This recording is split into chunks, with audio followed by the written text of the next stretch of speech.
श्री गणेशाय नमो नमः। सरस्वती नमस्तुभ्यं वरदे कामरूपिणी विद्यारंभम करिष्यामि सिद्धिर्भवतु मे सदा। शिव शक्ति को कोटि कोटि प्रणाम। मेरे श्रोतागण, मैं आज आपको कुंडली में धनु राशि के बारे में जानकारी दे रही हूँ। ये धनु लग्न से भी आप इसको देख सकते हैं और राशि से भी। धनु लग्न भी 3 नक्षत्रों के संयोग से उनका निर्माण होता है धनु राशि का। तो आज मैं आपको धनु राशि के बारे में जानकारी दे रही हूँ। ये काल पुरुष की 9वीं राशि है। इसका स्वामी बृहस्पति होता है। यह 2 स्वभाव राशि है। यह अग्नि तत्व है क्योंकि यह धर्म भाव में आती है। 1, 5 और 9 ये राशि धर्म भाव में आती है। तो धार्मिक व्यक्ति को धर्म से जुड़कर कार्य करेंगे तो जातक के जीवन में उन्नति के मार्ग प्रशस्त होंगे। ये पूर्व जन्म के कर्मों के अनुसार ये राशियां जातक को मिलती हैं और ये नक्षत्र जातक को मिलते हैं। तो आज मैं आपको यही जानकारी देने जा रही हूँ कि धनु राशि वाले कितने नक्षत्रों से इनका निर्माण हुआ है। तो इनका नक्षत्र ये गंड मूल नक्षत्र के अंतर्गत आते हैं। तो मूल नक्षत्र के 4 चरण ये यो भा भी ये राक्षस गण में आते हैं और मूल नक्षत्र के स्वामी केतु होते हैं। तो यदि आप मूल नक्षत्र के हैं, इन अक्षरों से आपका नाम है ये यो भा भी, तो आप मूल नक्षत्र के हैं और आपके मूल नक्षत्र की शांति के बाद ही आपके 27 दिन जो भी बच्चा जन्म लेता है मूल नक्षत्र में, वो उसका 27 दिन बाद मूल शांति होती है। ये ज्योतिष शास्त्र में ज्योतिष शास्त्र को त्रिकालदर्शी भी कहा गया है क्योंकि वर्तमान जीवन, पूर्व जन्म के कर्म तथा इस जन्म में कर्म के अनुसार जो भी भोगना है, जो भी भोगते हैं, वो सब हमारे ज्योतिष शास्त्र में लिखा हुआ है। पूर्व जन्म के पुण्य कर्म के कारण अच्छे नक्षत्र कुल में आपका जन्म होता है। कौन सा नक्षत्र आपको मिला है ये भी आपके पूर्व जन्म के कर्मों पे आधारित होता है कि आपने पूर्व जन्म में कितने अच्छे कर्म किए थे जो आपको ये नक्षत्र मिला हुआ है। तो जब आपका इन नक्षत्र में जन्म होता है, ये गंड मूल नक्षत्र होते हैं, मघा रेवती मूल, इन सब के जो नक्षत्र होते हैं, इसका जातक का छठी पूजन भी नहीं करना चाहिए। इनको पिता से दूर रहना चाहिए। जो भी मूल नक्षत्र होते जैसे अश्विनी नक्षत्र हुआ, मघा नक्षत्र हुआ, ज्येष्ठा नक्षत्र हुआ, मूल नक्षत्र हुआ, ये सब नक्षत्र जो है आपको जातक का छठी भी नहीं करना चाहिए। सीधे आपको 27 दिन की शांति करने के बाद ही बालक का कुछ किया जाता है। तो इस समय जातक को पिता का मुख नहीं देखना चाहिए, बच्चे को पिता का मुख नहीं दिखाना चाहिए। रोने की आवाज़ तक पहले के लोग बच्चे की नहीं सुनते थे क्योंकि ये एक ऐसा दोष होता है, यदि पिता देख लेगा तो पिता की अनिष्ट की संभावना उसके जीवन में हो जाएगी। इसलिए इसको ये सब चीज़ की मान्यता मानी गई है। इसमें आपका जन्म हुआ है महालक्ष्मी, ये मघा नक्षत्र जो होता है ये भी मूल का है। तो मघा नक्षत्र जो होता है ये महालक्ष्मी का जन्म मघा नक्षत्र में हुआ था। तो ये सुख समृद्धि भी प्राप्त करने वाला ये नक्षत्र होता है। कभी कभी मघा नक्षत्र उसका 3रा चरण बहुत अच्छा होता है। अश्लेखा का जो होता है नक्षत्र, ये कठोर होते हैं, पिता से बदला लेने के लिए ये धरती पे आते हैं। अश्लेखा नक्षत्र वाले पिता को दुख देने वाले होते हैं, पिता को कष्ट मिलता है। और इसका प्रथम चरण जो होता है, कठोर होते हैं व्यक्ति और पिता से बदला लेने के लिए धरती पे आते हैं। मूल नक्षत्र को गंड मूल नक्षत्र के अंतर्गत माना जाता है, इसे अशुभ माना जाता है। ये मूल नक्षत्र को अशुभ माना जाता है। भगवान वो तुलसीदास जी का जन्म भी इसी नक्षत्र में हुआ था। तो जन्म के समय उनके माता पिता की मृत्यु हो गई थी और उनका पालन दासी ने किया था। ये बात आपको पता होगी। तुलसीदास का भी जन्म इसी नक्षत्र में हुआ था। इनके स्वामी की स्थिति देखकर आपको इसके शुभ और अशुभ की देखकर इसको मानते हैं। आपके जीवन में कैसे ग्रहों का प्रभाव है, आपकी केतु की कैसी स्थिति है, आप कैसे इन नक्षत्रों में जन्म लेते हैं, आपके ग्रह की स्थिति क्या है, तो ये जो इसमें विधान बताए गए, जो सिद्धांत बताए गए हैं कि मूल नक्षत्र में जन्म लेने क्या करना चाहिए, इसको आपको जैसा बच्चा जन्म लेता है तुरंत किसी योग्य पंडित से, किसी पुरोहित से आप इसको नक्षत्रों के बारे में जरूर जानकारी प्राप्त करें कि बच्चा किस नक्षत्र में हुआ है। ये बच्चा एक चक्र बना के आपको दे दिया जाता है, नक्षत्र बताया जाता है कि बच्चा मूल का है क्या है। और इसी प्रकार जब मृत्यु होती है तो भी आपको नक्षत्र देखने की ज़रूरत होती है कि आप पाचक में तो आपकी किसी की मृत्यु नहीं हुई है, पाचक में मृत्यु होगी तो भी 5 व्यक्ति की जान जाने का संकेत होता है। आपके परिवार में, आपके कुल में कहीं भी 5 लोगों की मृत्यु हो सकती है, इसलिए उसका भी विधान होता है, 5 पुतले बनाए जाते हैं। ये सब ज्योतिष शास्त्र में बताया गया है। तो ये मूल जो होता है, ये मूल नक्षत्र जो होता है, ये प्रत्येक मामले की जड़ तक पहुँचते हैं ऐसे व्यक्ति। इसका अर्थ होता है कि मूल नक्षत्र का जो व्यक्ति होता है वो इसका शाब्दिक अर्थ ये होता है कि बिंदु होता है कि आपको ये व्यक्ति किसी बात की जड़ तक पहुँच कर ही कोई काम करते हैं। ये इनके जड़ तक पहुँचने की प्रवृत्ति होती है, इसलिए इसको मूल कहा गया है। ये मूल से जोड़ा गया, मूल माने जड़, इसमें जड़त्व होता है। जड़ की तरह कहीं न कहीं अपनी शाखा को फिर पकड़ लेते हैं और सकारात्मकता और नकारात्मक दोनों पहलू इनके अंदर देखा जाता है। ये सीधे रूप से, स्पष्ट रूप से यह कह सकते हैं कि पेड़ काट देने के बाद भी जड़ को फिर से रूप में प्रकट हो जाते हैं, वृक्ष के रूप में, इसलिए इनका अस्तित्व कोई मिटा नहीं सकता है। कहीं न कहीं अपना ये सकारात्मक सोच से अपने जीवन को बदल लेते हैं। इस जातक ये जातक इनके एक रहस्यमयी जातक होते हैं, गहरे इनके अंदर रहस्य होता है, इसको कोई नहीं जान सकता है। ये अपनी बात को छुपा लेते हैं और दूसरे के मन की बात को जान लेते हैं।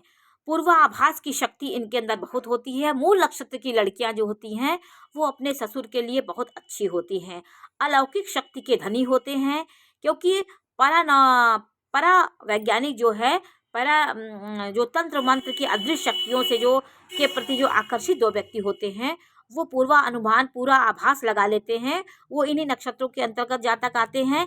उन्हें आगे वाली होने की घटना को बारे में उनको जानकारी हो जाती है। शक्ति के प्रतीक होते हैं, ऊर्जा, साहस के इनके जीवन में होता है।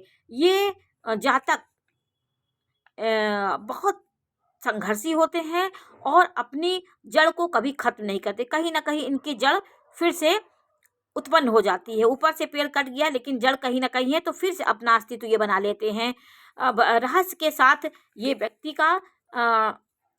व्यक्ति जोड़े जाते हैं। ये व्यक्ति बहुत धनी होते हैं, प्रभावशाली होते हैं और अपने लिए होते हैं।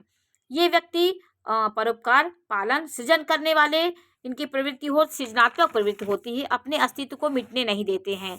तो मूल नक्षत्र की विशेषताएं ये होती हैं, ईमानदार होते हैं, ईश्वर भक्त होते हैं, विश्वास करते हैं, लेकिन जिसे इन्हें जुनून होता है, जिस कार्य के पीछे लग जाते हैं उसे इसलिए राक्षस प्रवृत्ति जो कहा गया है, राक्षस गण कहा गया है। राक्षस गण वाले जातक, राक्षस गण जिसका होता है वो व्यक्ति ऐसा नहीं कि वो राक्षस होता है, वो जातक के अंदर एक प्रकार का जुनून होता है। वो किसी कार्य को जब तक पूरा नहीं कर लेते तब तक वो हारि नहीं मानते हैं। उनके अंदर ऊर्जा भरपूर होता है, इसलिए राक्षस गण वाला व्यक्ति हारि नहीं मानता और अपने को सबसे बली मानने की कोशिश करता है।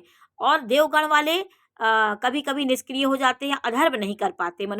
देवगण वाले अपने नैतिकता पे चलते हैं, वसूलों पे चलते हैं, इसलिए कभी ना कभी वो उनकी विजय उन्हीं की होती है। लेकिन राक्षस गण वाले जातक बहुत ऊर्जाशील होते हैं। ये दर्शन शास्त्र में रुचि रखते हैं, पढ़ने लिखने में इनकी रुचि होती है। दर्शन शास्त्र और आदर्शवादी जातक होते हैं, सिद्धांतों पे चलने वाले होते हैं और समझने वाले होते हैं। ये जातक व्यवसाय, नौकरी दोनों में सफल होते हैं, क्योंकि ये मजबूत होते हैं अंदर से, दोनों को भरपूर निभा लेते हैं और इनके अग्नि तत्व होता है। उच्च पद पर ये देखे गए हैं, बुद्धि का इस्तेमाल ये बहुत करना चाहते हैं। समाज में एक सम्मान होता है इनका, धोखा ये किसी को नहीं देते, अपने वसूलों पे चलते हैं। उच्च वर्ग के लोगों के साथ इनकी मित्रता होती है। तो ये जातक राजाओं की तरह रहने वाले व्यक्ति होते हैं और एक संयमित जीवन व्यतीत करने वाले। इनके अंदर संयम बहुत होता है, क्योंकि धनी राशि, संयम और संस्कार के मामले में ये राशि बहुत अच्छी होती है। इनका गुरु इनका स्वामी होता है और ये मूल नक्षत्र का जो स्वामी होता है वो केतु होता है। तो ये धनु राशि के अंतर्गत ये नक्षत्र आता है। मूल नक्षत्र, पूर्वा अखाड़ा नक्षत्र, उत्तरा अखाड़ा नक्षत्र का एक चरण। तो इनसे इनकी जन्म होता है। इस राशि का, धनु राशि एक बहुत तीर कमान लिए हुए एक व्यक्ति धनुष चलाता हुआ दिखाया गया है इसके चिन्ह में। तो आपको इन चिन्हों से एक जानकारी होती है कि ऐसा व्यक्ति सदैव लक्ष्य की ओर रहता है, लक्ष्य को लेकर के सदैव धरती पे वो विचरण करता है, बिना लक्ष्य के वो मौज मस्ती नहीं करता, अपने काम के प्रति ध्यान देता है। तो ये जातक अपने विशेष प्रतिभा वाले होते हैं और इनकी जो नेचर होता है वो नेचर इनका बहुत संयमित होता है और सबको निर्देशन देने वाले और सबको अनायास ही ज्ञान देने वाले स्वभाव हो जाता है। इनके स्वभाव में को जड़ से जोड़ा गया है, जड़ से जोड़ा गया है। चरित्र इनका जोरदार चरित्र होता है, चरित्र के साथ ये जोड़ता है। इनका जो जड़ होता है वो मूल में हमें यह समझ में आता है कि ये रिसर्च करने वाले, किसी तह तक पहुँच के जड़ तक पहुँच कर किसी कार्य को करने वाले होते हैं। जल्दीबाजी में कोई कार्य नहीं करते, किसी चीज़ के पहले समझ बूझ लेते हैं, सब कोई विकल्प ढूंढते हैं। ये राक्षस गण में आते हैं, ये मनुष्य गण होते हैं। इनके अंदर नेगेटिव ऊर्जा भी होती है, सम ऊर्जा होती है, दोनों प्रकार की ऊर्जाओं से को लेकर ये चलते हैं। इनका स्वभाव ऊंची भावनाएं रखने वाले होते हैं। परमात्मा का ये जैसे परमात्मा सृजन करते हैं उसी प्रकार ये व्यक्ति हर चीज़ का सृजन करते हैं, मूल तक पहुँच के किसी बात को पूरी तह तक पहुँचते हैं। इनको मांस खाना, शिकार करना, मीट खाना और शिकार करना इन्हें बहुत अच्छा लगता है। ये धनुष बाण लेकर के शिकारी के रूप में ये रहते हैं और शिकार ढूंढते रहते हैं अपना। ये जातक को गणपति भगवान का पूजा करनी चाहिए, गणपति से जोड़ा गया इनको। ये व्यक्ति हर तरह के कार्य करने वाले, रिसर्च की प्रवृत्ति इनके अंदर होती है। ये जड़ों तक जाकर किसी कार्य का विश्लेषण करते हैं, तब कोई कार्य ये करते हैं। ये व्यक्ति किसी के दोषों को नहीं देखते और अपने मन से रहते हैं। और ये व्यक्ति मूल नक्षत्र के अंतर्गत आते हैं। मूल नक्षत्र की ये स्वभाव, मूल का अर्थ होता है जड़, किसी बात की जड़ तक पहुंचकर ही कोई विकल्प ढूंढते हैं। पूर्वाषाढ़ नक्षत्र के चारों चरण भू ध फ ढ, इन अक्षरों से यदि आपके राशि का नाम है तो आप पूर्वाषाढ़ नक्षत्र के जातक हैं। इनके नक्षत्रों से जीवन के भविष्य बताया जाता है कि आपका कैसा मनुष्य गण है, देवगण है, आपकी नाड़ी क्या है, ये नक्षत्रों से जानकारी होती है। तो इस नक्षत्र में जन्मे जातक जो होते हैं उनका इन अक्षरों से, यदि आपका जन्म है भू ध फ और ढ, इन अक्षरों से यदि आपके पहले नाम का अक्षर है तो आप पूर्वाषाढ़ नक्षत्र के जातक हैं। आपको ये सब आपके जीवन में जो मैं अभी आपको बता रही हूँ इससे आपके जीवन की मेल होता है। ये उग्र स्वभाव के होते हैं, ये मनुष्य गण होते हैं और ये अलग अलग प्रतिभा इनके अंदर होती है। भाग्यवान होते हैं, शुक्र का नक्षत्र होता है, दुख दर्द की अनुभूति इन्हें होती है। ये सहयोगी, भाग्यशाली, शत्रुओं को क्षमा नहीं कर पाते, लड़ाई झगड़े में फंस जाते हैं, अडिग रहते हैं किसी बात पे, अपने हिसाब से जीने वाले होते हैं, साफ सुथरे तरीके से जीवन जीने वाले होते हैं, प्रशंसित होते हैं। ऐसा व्यक्ति आकर्षण व्यक्तित्व होता है क्योंकि शुक्र का नक्षत्र है तो बन ठन के रहना, मेंटेन रहना और समाज में एक अलग थलग स्थिति में अपने को प्रस्तुत करना, ये इनकी प्रवृत्ति होती है। दाम्पत्य जीवन कठिनाई, इनके दाम्पत्य जीवन में कठिनाई का इनको सामना करना पड़ता है क्योंकि ये इतने संयमित होते हैं, समाज परिवार सबको लेकर के हर दायित्व को निभा के चलने वाले व्यक्ति होते हैं। तो कहीं ना कहीं पारिवारिक जीवन में उथल पुथल और विघटन होता ही रहता है। इनके बच्चे मनमानी होते हैं। ये इनकी स्त्रियां बहुत पतिव्रता होती हैं। ये पूर्वाषाढ़ नक्षत्र जो धनु राशि में आता है, स्त्रियां इनकी बहुत अच्छी होती हैं, मानसिक परेशानियों से ये घिरे रहते हैं। नाना प्रकार की समस्याएं इनके दिमाग में चलती रहती हैं, उसको पूरा करने के लिए लक्ष्य लेके सदैव निरंतर सद्गति से सत्कार के लिए प्रेरित रहते हैं। इनको महालक्ष्मी का पूजा करनी चाहिए क्योंकि ये शुक्र का नक्षत्र है। तो धनु राशि वाले शुक्र के नक्षत्र में हुए हैं तो माँ लक्ष्मी को अपनी आराध्य देवी मान के उनकी पूजा करें। भगवान शिव की, काली की पूजा करेंगे तो इनके लाभकारी होगा और उत्तर दिशा इनके लिए शुभ होती है। पूर्वाषाढ़ नक्षत्र वालों का जो धनु राशि के जातक है, उत्तराषाढ़ के एक चरण से इनका जन्म हुआ है। तो ये धनु राशि का जो पूर्वाषाढ़ नक्षत्र, ये शुक्र का नक्षत्र है। ये धनु राशि के अंतर्गत इसकी ये तीनों नक्षत्र आते हैं। ये गुरुओं की आज्ञा का पालन करने वाली जातक होते हैं। गुरुओं के साथ अपने गुरुओं को सम्मान करने वाले होते हैं। ये व्यक्ति अपने ऊर्जा को, अपने लेवल को अपने बढ़ाते जाते हैं। जैसे जैसे उम्र बढ़ती है वो आध्यात्मिक होते जाते हैं क्योंकि ये धनु राशि के नक्षत्र में आता है, ये अध्यात्म को, धर्म को ये जातक कभी नहीं छोड़ पाते हैं। ये समृद्धि का प्रतीक है। ये जातक जहाँ खड़े होते वहाँ आकर्षण व्यक्तित्व इनका होता है और जीवन में परिवर्तित होते रहते हैं।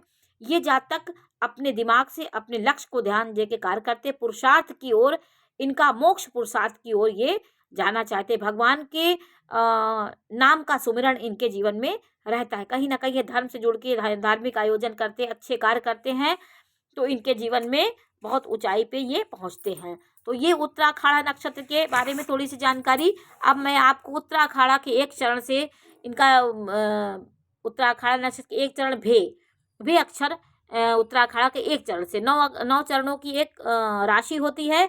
तो 4 मूल नक्षत्र के हो गए, 4 पूर्वाखाड़ा के और 1 उत्तराखाड़ा नक्षत्र के चरण हो गए। तो भे अक्षर आपका है, तो आप धनु राशि के जातक हैं। उत्तराखाड़ा नक्षत्र ये सूर्य का नक्षत्र होता है, पहले चरण में उत्पन्न होते हैं। ये पहले चरण में धनु राशि आती है। तो ये इस बात की, ये अक्षर जो होते हैं, ये अक्षर आपको ये बताते हैं कि जातक, ये सूर्य का नक्षत्र है, ये जातक देखने में अच्छे व्यक्तित्व होते हैं। इनका आंखें बड़ी होती हैं, चमकीले, इनका चेहरा बहुत अच्छा होता है, बड़ी आंखें होती हैं, विजेता, नम्रता लिए हुए इनका चेहरा होता है। ये सब समाज में एक इज्जत होता है, दूरदर्शी होते हैं, अच्छी भावना के साथ सबसे के साथ काम करते हैं। दबाव में इन्हें रहना पसंद नहीं, क्योंकि ये सूर्य का नक्षत्र, सूर्य किसी से दबना नहीं चाहता, सबको प्रकाश देता है, अपनी बात पर अड़े रहते हैं, परिश्रम से आगे बढ़ते हैं। इनका जीवन, गृहस्थ जीवन जो होता है, ये शुरुआत में थोड़ा बहुत परेशानियों के साथ बीतता है। अड़ियल स्वभाव के कारण ये जीवन में कभी कभी वैवाहिक जीवन इनकी परेशानियों से भर जाता है। उत्तराखाड़ा नक्षत्र का जो पहला चरण होता है वो धनुराशि में आता है। तो प्रेम संबंधों में विचलित हो जाते हैं और ये प्रेम को पाने के लिए ये कठिन परिश्रम करते हैं। और इनकी वो जो लाइन होती है, वैवाहिक जीवन थोड़ा उथल पुथल होती है। जज, बैंकिंग, जेल विभाग और विदेशों में बिजनेस का, दवाओं का कार्य, व्यापार, होम्योपैथी के कार्य, धन को इन्वेस्ट करना इन्हें बहुत आता है। तो ये सब कार्य करने वाले ये होते हैं।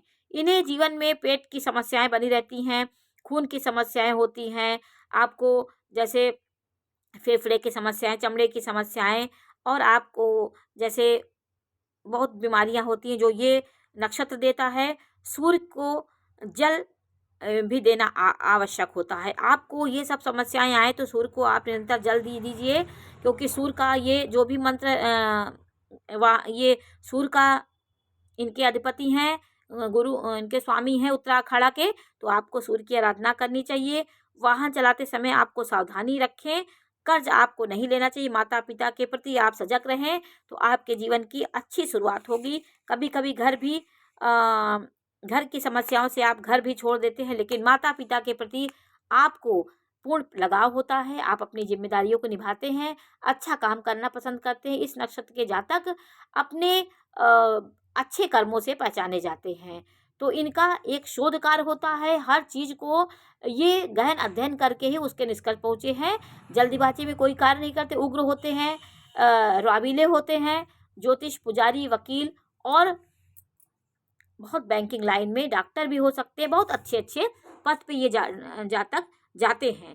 तो इन नक्षत्रों में ये सब गुण होता है। ये केतु का नक्षत्र आ जाता है एक ठो, शुक्र का नक्षत्र और सूर्य का नक्षत्र इनके नक्षत्र में आता है। तो धनु राशि एक ब्राह्मण तत्व होती है और अध्यात्म की औरा होती है। हर व्यक्ति इनके सामने अपने दुखों को बताने के लिए जाते हैं और उनको पूर्ण रूप से ये सांत्वना भी देते हैं और भरोसा की औरा इनके अंदर होती है।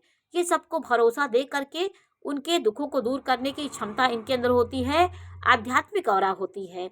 ऐसा जातक सबके कष्टों को समझ करके उसको उत्तर देता है, भले अपने जीवन में कष्ट हो लेकिन अगले व्यक्ति को समाधान निकाल करके उसको ज्ञान दे देता है। तो धनु राशि की ये सब गुण हैं। आज मैंने आपको इसकी जानकारी दी कि धनु राशि एक जैसे ऋषि मुनियों की औरा होती थी, तो ये व्यक्ति एक अलग से दिखाई पड़ते हैं। यदि गुरु की स्थिति अच्छी है, आपका इनका काल पुरुष की 9वीं राशि है, यदि गुरु की स्थिति अच्छी है, आपकी सूर्य की स्थिति अच्छी है और मंगल की स्थिति अच्छी है, तो ऐसा जातक उच्च कोट का भागमान और उच्च पद पे बैठने वाला जातक होता है, अपनी प्रतिभा से, अपनी ऊर्जा से, अपने साहस से, अपने भाग्य से, पूर्व जन्मों के कर्मों की वजह से उच्च पद को प्राप्त करता है और शीर्ष पे पहुंचता है। यदि मंगल, सूर्य और बृहस्पति की स्थिति यदि मजबूत है तो आपको ऊंचे पद पे जाने से कोई नहीं रोक सकता है। तो आज मैंने आपको धनु लग्न और धनराशि के बारे में जानकारी दी। जानकारी आपको कैसी लगी है हमें अवश्य बताइए। चैनल को लाइक करिए, सब्सक्राइब करिए। मैं इसी प्रकार की जानकारी देती रहूंगी। नमस्कार।